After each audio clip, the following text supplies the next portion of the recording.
Je voudrais vous dire en quelques mots les raisons principales qui nous font vous appeler les uns et les autres, quelle que soit votre profession, quel que soit votre âge, à se mobiliser le 7 septembre à l'appel de tous les syndicats. Ce qui montre d'ailleurs, première chose, que l'heure est importante.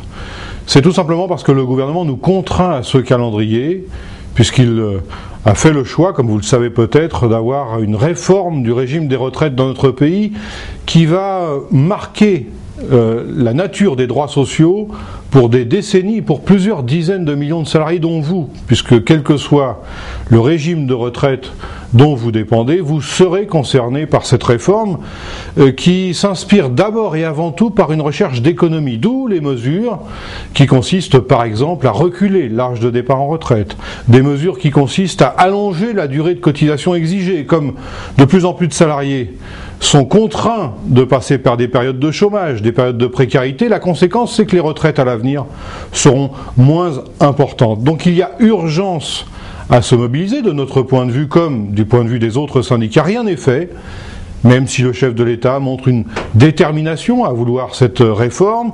Tant que les salariés n'auront pas dit leur dernier mot, nous partons du principe qu'une loi n'est pas entrée dans la vie. Il y a eu déjà des précédents. Donc comptons sur notre intervention et sur votre intervention, et en ce sens, où que vous soyez sur le territoire national, quelle que soit votre profession, vous avez votre place dans les manifestations, vous avez aussi votre place dans les arrêts de travail, et peut-être que dans votre entreprise, d'autres salariés comme vous sont inquiets sur l'avenir de leurs droits sociaux. Nous sommes convaincus, nous avons des arguments sur le fait qu'il y ait d'autres réponses que celles que nous préconise le gouvernement pour faire cette réforme.